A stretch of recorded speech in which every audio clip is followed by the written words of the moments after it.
और मैं 40 साल की राजनीति में मैंने इतना बड़ा अन्याय कभी नहीं देखा। 5-5 4-4 स्टेटों में गवर्नर रहे, केंद्र में मंत्री रहे और दोनों हाउस के मेंबर रहे, लोकसभा राज्यसभा। उसके बाद सरकार की तरफ से उनको कोई सम्मान ना मिले। सरकार में दया करुणा नाम की कोई चीज नहीं है।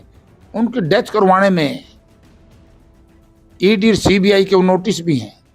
हिसार के सांसद आज हिसार के रेस्ट हाउस में पहुंचे और लोगों की यहाँ समस्याओं का निवारण किया है। तो ऐसे में हरियाणा की राजनीति पे बात करते हैं। सर, सबसे पहले तो ये बताएं कि जो एक सत्यपाल मलिक जो उनकी डेथ हुई है, इस मामले को लेकर जो संसद में दीपेंद्र हुड्डा ने भी आवाज उठाई है कि प्रोटोकॉल के तहत उनका अंतिम संस्कार नहीं हुआ, तो आप कैसे देखते हैं? अन्याय हुआ है, बेईमानी हुई है। केंद्र सरकार का अहंकार और घमंड, जो चोरी किए हुए बहुमत को दुरुपयोग करके इस तरह का ड्रामा किया। आदरणीय स्वर्गीय सत्यपाल मलिक जी 1989 में मेरे साथ एमपी भी थे और हम उसी वक्त मंत्री भी रहे। तब से लेकर के बल्कि 1982 में जब स्वर्गीय चौधरी चरण सिंह के साथ ये एक युवा तर्क के रूप में काम कर रहे थे, मैं तब से जानता हूं। और मैं 40 साल की राजनीति में मैंने इतना बड़ा अन्याय कभी नहीं देखा कि किसको सजा देना चाहती थी केंद्र सरकार, किसको अपमानित करना चाहती थी केंद्र सरकार। हद होगी।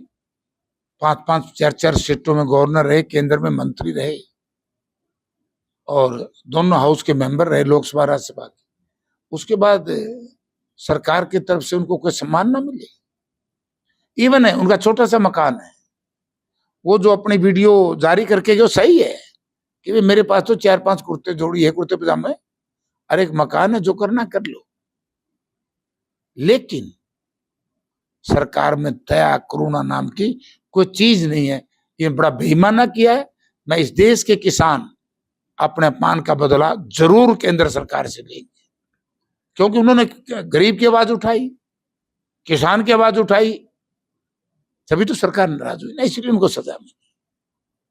लेकिन मैं केंद्र सरकार को कहना चाहूंगा कि खामियाजा ये भुगतना पड़ेगा। तो आप लगातार उनके साथ भी रहे हैं, संसद में भी रहे, क्या कहेंगे? उनकी डेथ हुई तो इसको लेकर कितना हरियाणा या देश को कितना? उनकी डेथ हो ही नहीं सकती थी। उनकी डेथ करवाने में ईडी और सीबीआई के नोटिस भी हैं। एक आदमी सोचता है कि इतने सारी उम्र त्याग और संघर्ष की राजनीति की है, तेरे साथ ये जुल्म हो रहा है सरकार की तरफ से, सीबीआई की तरफ से, ईडी की तरफ से, तो कोई सदमा पहुंच गया।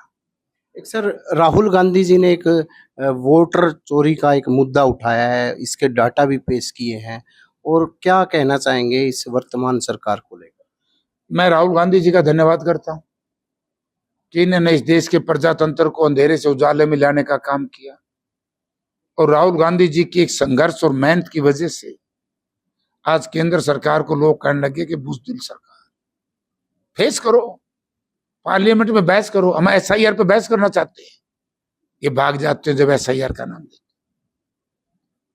पहलगांव से लेकर के ऑपरेशन सिंदूर तक जो बातें आदरणीय राहुल गांधी जी ने कांग्रेस के दूसरे नेताओं ने कही, उसका जवाब तक नहीं दिया।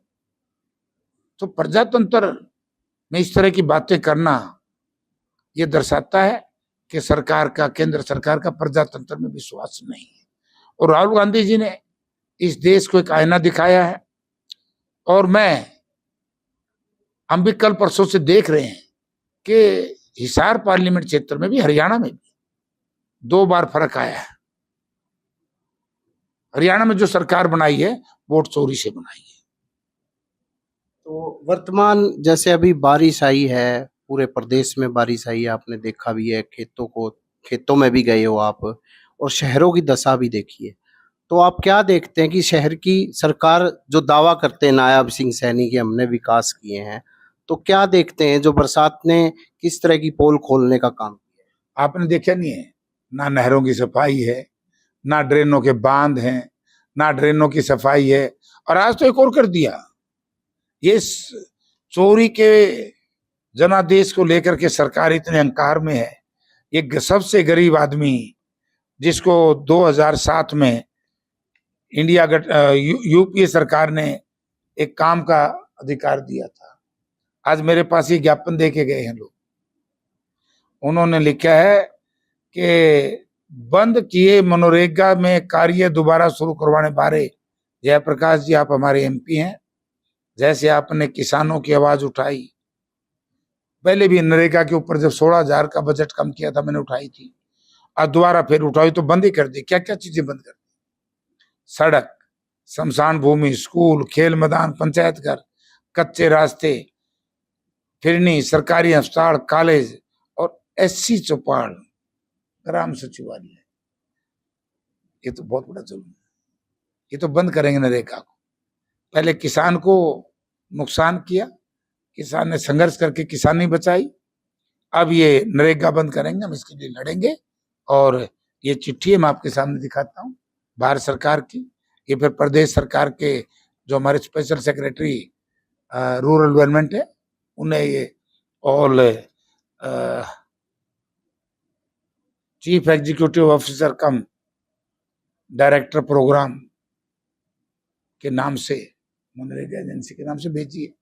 तो इससे बड़ा न्याय क्या होगा?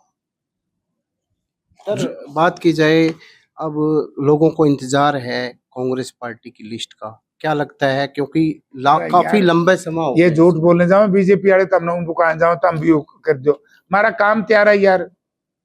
अब लड़ाई चल रही है कितनी भयंकर। राहुल जी ने देखो देश को जैसे कहते हैं ना, जंग आजादी की लड़ाई से पहले जिस तरीके से महात्मा गांधी ने अहिंसात्मक तरीके से इस देश को आजादी दिलवाई, संघर्ष लंबा था, इसी तरीके से आज मुझे लग रहा है कि राहुल गांधी जी ने एक रास्ता दिखाया, उस काम पर लगे हुए हैं। कोई नहीं, ये भी कर देंगे। पार्लियामेंट सेशन चल रहा है, अब सेशन में लड़ाई ना लड़ो फिर तो लोग नुको है हमारी लड़ाई नहीं लड़ती, तो हो जाएगी लिस्ट तैयार है।